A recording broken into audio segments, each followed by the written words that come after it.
Okay, so now zoom in here, this area, see how red blood cell offload oxygen to the tissue.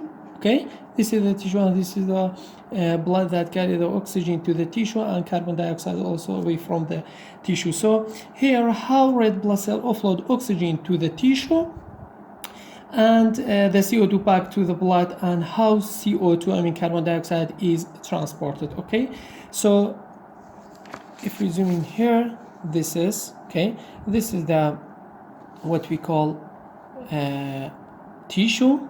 Okay,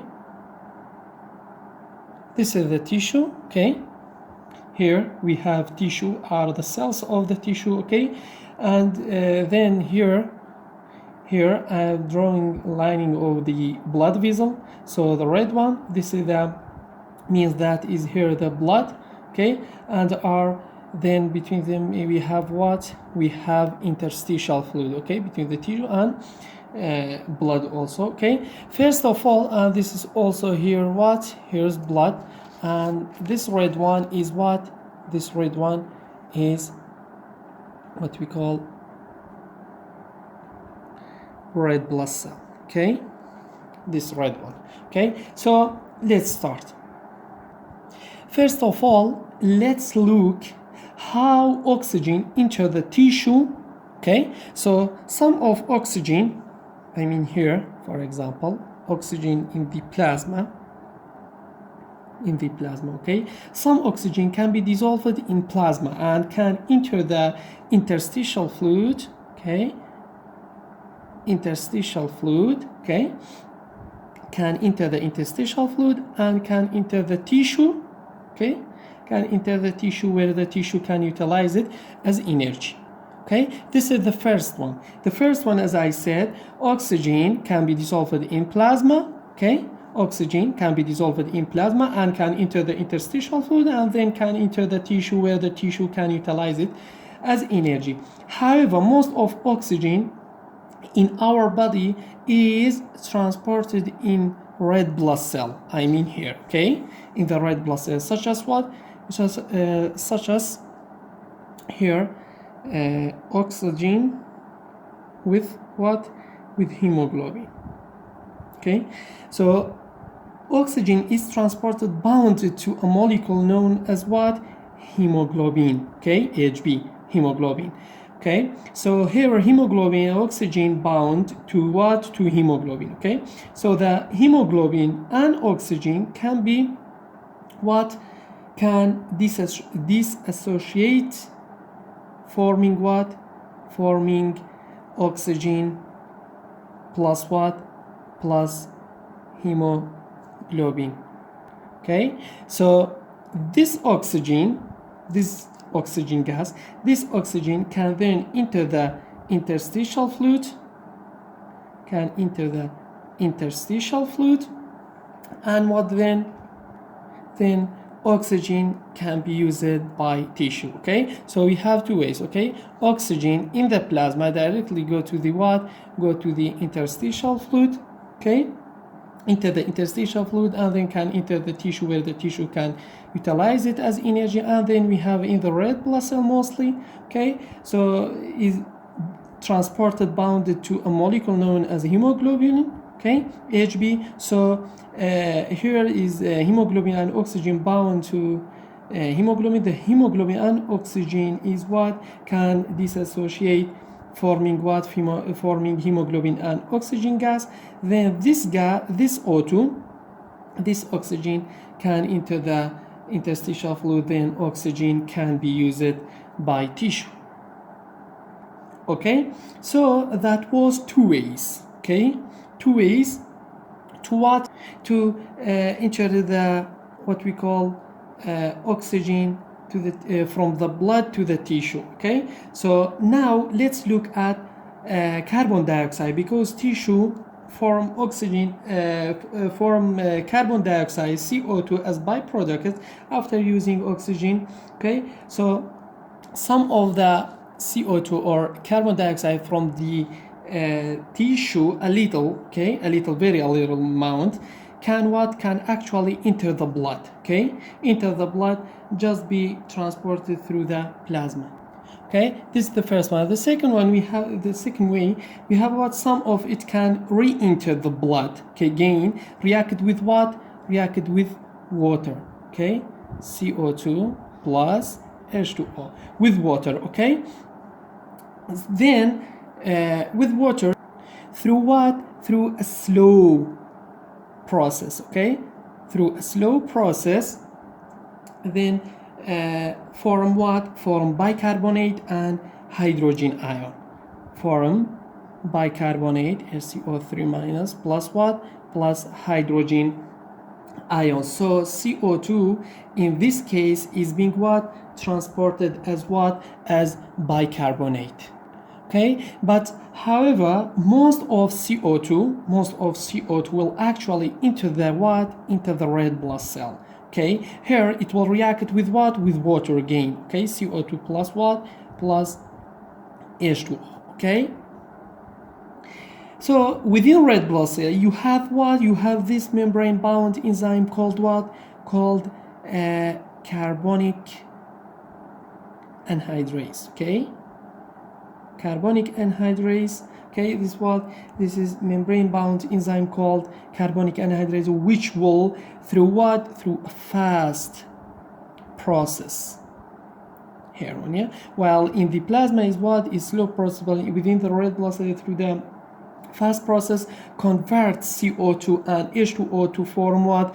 To form bicarbonate, SiO3 again. Okay, bicarbonate and one and hydrogen ion. Okay, hydrogen, exactly the same as the process that occurring outside, I mean here. Okay, but here is the fast process, while other is what? Is a slow process. Okay, and then been trying to what? To pump it out carbon, what we call bicarbonate. Okay, I mean SiO3 to what? To out. Okay, out into the plasma, and so be transported as what? As bicarbonate. Okay, and bicarbonate, and the transport will bring what? In a chloride ion as an what? As an exchange. Okay, as an exchange.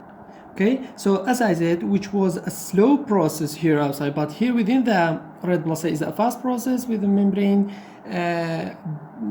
bound enzyme called carbonic anhydrase. Then the CO2 and H2O will what? Form what we call convert CO2 and H2O to form bicarbonate and hydrogen ions, and then exactly the same as the process outside, which was a slow. Okay, but then a bicarbonate can then what? Can then be trying to pump it out by the red blood cell into the actual plasma. Okay, and so at the end be transported as bicarbonate. Okay, so the transport will bring what? Bring the chloride ion as an exchange. Okay, and then hydrogen ion here can react with what? With the hemoglobin. Okay, hemoglobin molecule within the red blood cell to form what? To form what we call hydrogen hemoglobin. Okay, hydrogen hemoglobin. Okay, well, another way for CO2, you have another mechanism where the CO2 can enter the what we call red blood cell. Okay, actually attach with what? With hemoglobin. Okay, so CO2 plus hemoglobin. Okay, so attached to hemoglobin to form what? To form carboaminohemoglobin. Okay, to form carboaminohemoglobin. Okay, HbCO2. So here, so now if we look at the way CO2, okay, CO2 is transported in the blood, we know that there are at least three mechanisms. Okay, at least three mechanisms. The first one is that can dissolve it in plasma, as I said here. Okay, can dissolve it in plasma about 10%. Okay, 10% of it, which this one, okay, of the what, of the CO2 transport. Okay, the second one we have what, CO2 can react with hemoglobin within red blood cell, okay, to carboaminohemoglobin. This is about what, 20% of the CO2 being transported this way. I mean this way, okay, 20% by this way. Okay, 20%. Okay, and the last one, which is the third one, is what, is the, which is the majority and which is the major mode of the transport or of a transportation of for CO2 is by what, is by bicarbonate in plasma. Okay, I mean here, okay, in plasma this is about 70%. Okay, 70%, well here is 10% and another is 20%. 70% is the majority one, okay, of CO2, but again forming what, bicarbonate. Okay, so there are two ways. One is that it can be formed in red blood cell, okay, within the red blood cell, which is a fast process, as I said, okay, formed bicarbonate, or it can be formed in the plasma here, okay, which is what itself within the plasma itself, which is much slower. Okay, so now we have what, it's important to know carbon dioxide, I mean CO2, and what, and pH is what, is also much related. If we have an increase CO2, this will actually cause what, cause decrease pH. So, which it means what, make the blood acidic. Okay, acidic. Okay, if we have low or decreased CO2, make blood what, increase in pH, so much more what, much more alkaline, okay. Okay, so if we have more CO2, carbon dioxide will shift it, the reaction to form what, more bicarbonate and hydrogen ion. If we have more hydrogen ion, this just means that it will be more acidic. So it's important to know the carbon dioxide and pH, okay, relating between them.